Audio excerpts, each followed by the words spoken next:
오늘은 히브리서 11장 8절 말씀을 함께 나눠보겠습니다. 히브리서 11장 8절 말씀 제가 봉독해 드리겠습니다. 믿음으로 아브라함은 부르심을 받았을 때에 순종하여 장래의 유업으로 받을 땅에 나아갈새 갈 바를 알지 못하고 나아갔으며. 아멘. 에노스의 후손들, 즉 믿음의 혈통마저 성별됨을 잃어버리고 정욕을 따라 문란하게 살아가는 세대가 되었을 때에도 노아만은 의로운 사람이었으며 그 세대 중 완전한 자로서 하나님과 동행하면서 믿음의 혈통과 역사를 이어갔으며 모든 생명을 멸하시는 홍수 심판에서 구원을 받았습니다. 하지만 노아에게서 일어난 이런 일들에 대해 알리면서 그 첫머리에 노아는 여호와께 은혜를 입었다라고 밝힘으로써 노아의 남다른 모습이나 심판을 면하게 된 것은 하나님의 은혜로 말미암은 것이었음을 알리고 있습니다.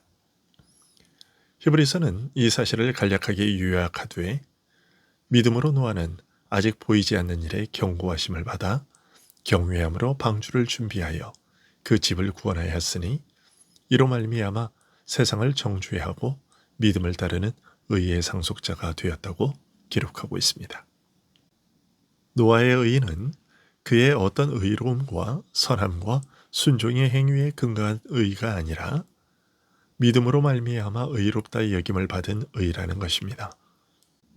홍수 심판에 대한 하나님의 경고를 경외함으로 받아들이고 순종하여 방주를 지어 자기 집을 구원하게 된 일이나 그것을 통하여 불신앙하는 세상을 정죄하게 된 일 모두가 바로 이런 믿음으로 말미암은 은혜였다는 것입니다.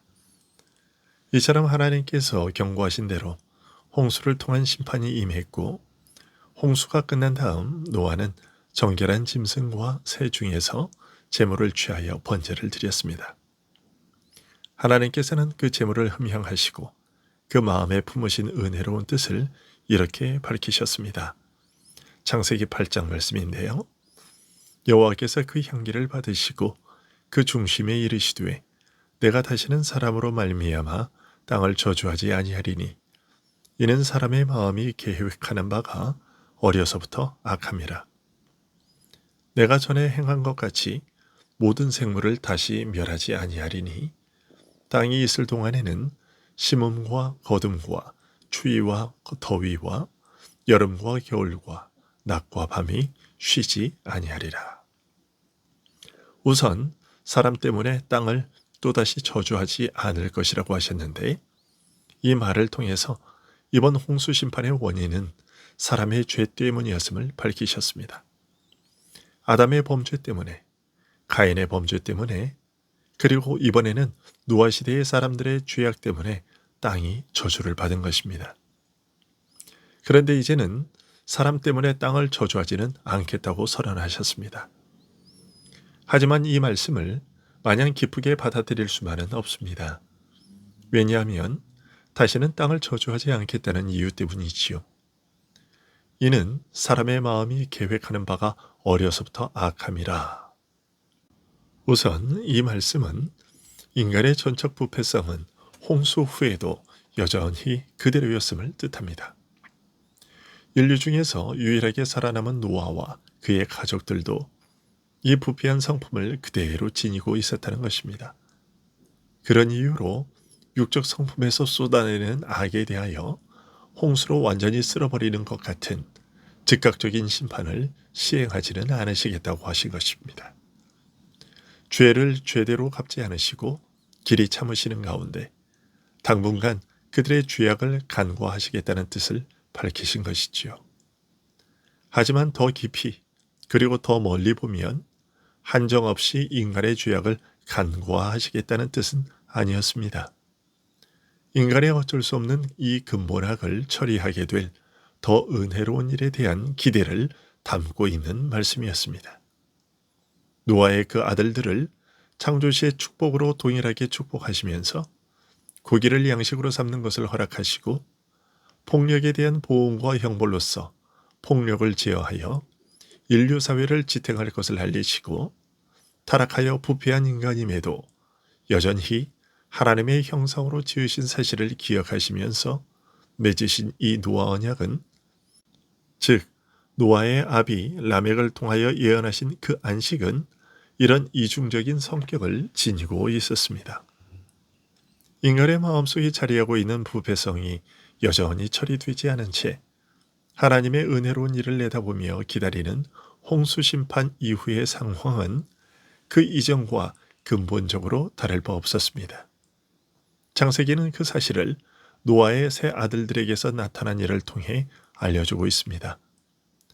포도주에 취해 벌거벗고 잠든 아비의 부끄러운 모습을 본 세 아들의 태도를 통해서 알려주고 있는 것이죠. 함은 아비의 수치를 드러내어 퍼뜨린 반면 셈과 야벳은 아비의 수치를 가려주었습니다. 세 아들에게서 나타난 이런 차이를 두고서 노아는 이렇게 예언했습니다. 창세기 9장입니다. 이에 이르되 가나안은 저주를 받아 그의 형제의 종들의 종이 되기를 원하노라 하고, 또 이르되 셈의 하나님 여호와를 찬송하리로다. 가나안은 셈의 종이 되고 하나님이 야벳을 창대하게 하사 셈의 장막에 거하게 하시고 가나안은 그의 종이 되게 하시기를 원하노라. 셈과 야벳은 하나님께서 그의 하나님이 되어주시는 언약의 축복을 받게 될 것이지만, 함의 아들 가나안은 종이 되어 형제들이 얻은 이런 복된 영적 유업을 함께 누리지 못할 것이라고 했습니다. 세 아들의 행동에서 노아는 부패한 육적 성품을 따라 평생 죄의 노예가 되어 사는 저주를 보았고, 또한 자신 역시 똑같이 부패한 성품을 지닌 자임에도 하나님의 은총을 입어 하나님을 나의 하나님으로 얻게 되었던 것을 확인하고서 그들의 장래를 예언한 것입니다. 이 일로 말미암아 홍수 후 인류는 부패한 육적 성품의 노예가 되어 살아가는 자와 그와 똑같은 약점을 안고 있음에도 오직 은총을 입어 하나님께 속하게 된 자로 분열하게 되었습니다. 창세기 10장은 이렇게 시작된 인류 분열이 결국 어떻게 진행되는지 밝히되, 인류가 번성하는 것과 더불어 노아의 세 아들들에게서 땅의 모든 민족과 나라들이 언어와 혈통과 지역을 따라 나누는 과정에서 한 계통의 영웅 니무롯이 폭력과 사륙을 통해 나라들을 세운 일을 언급하고 있고, 이로써 인류 분열이 세력을 결집하여 강력한 나라를 세우고자 벌이는 유혈의 전쟁과 더불어 진행되었음을 알리고 있습니다. 특히 바벨, 에렉, 아갓, 갈레, 니누에, 르호보딜, 갈라, 레센 등 함의 후손들이 이 분열의 역사를 주도했음을 암시하고 있습니다. 창세기 11장은 이런 인류 분열의 역사에 어떤 중대한 계기가 있었음을 알리고 있습니다. 아직 인류가 하나의 언어를 사용하면서 하나됨을 유지하던 때 신할 평지에 정착하게 되자 그들이 한마음이 되어 인류가 지닌 모든 영령을 전부 동원하여 한 도시를 건설하여 그 대의 꼭대기를 하늘에 닿게 하여 인간의 이름을 위대하게 하고 지면에 흩어지지 않도록 하려는 계획을 세웠습니다. 도시 건설의 목적은 첫 번째로 지면에 흩어지지 않는 것, 즉 세력을 분산하지 않고 이 도시 한 곳에 집중하게 하는 것이었고, 두 번째로는 대를 쌓아 하늘에 이르게 함으로써 인간의 이름을 위대하게 하는 것이었습니다. 이에 하나님께서는 그들의 언어를 혼잡하게 하여 서로 소통하지 못하게 하셨고, 그로 인해 그들이 성 쌓기를 그치고 온 지면에 흩어지게 되었습니다.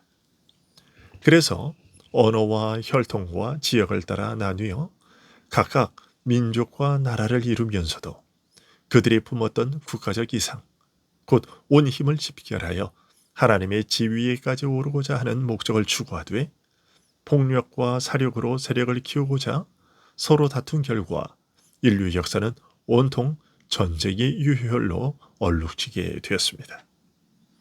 이것은 홍수 심판으로도 부패한 육적 성품이 치유받지 못한 인류의 역사가 필연적으로 보일 수밖에 없는 모습이었습니다.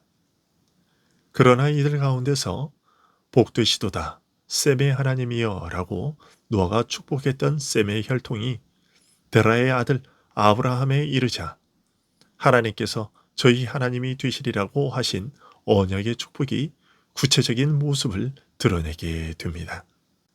인류가 하나님을 반역하여 바벨을 건설하고자 한 바로 그곳에 살고 있던 아브라함을 하나님이 부르신 것입니다. 여호와께서는 아브라함에게 이렇게 말씀하셨습니다. 너는 너의 고향과 친척과 아버지의 집을 떠나 내가 네게 보여줄 땅으로 가라. 내가 너로 큰 민족을 이루고 네게 복을 주어 네 이름을 창대하게 하리니 너는 복이 될지라. 이런 하나님의 약속과 부르심에 아브라함이 믿음으로 순종하여 나선 것을 두고 오늘 히브리서의 말씀은 이렇게 말하고 있습니다. 믿음으로 아브라함은 부르심을 받았을 때에 순종하여 장래의 유업으로 받을 땅에 나아갈새 갈 바를 알지 못하고 나아갔으며. 이 말씀의 자세한 내용은 다음 시간에 이어서 살펴보도록 하겠습니다. 기도하겠습니다.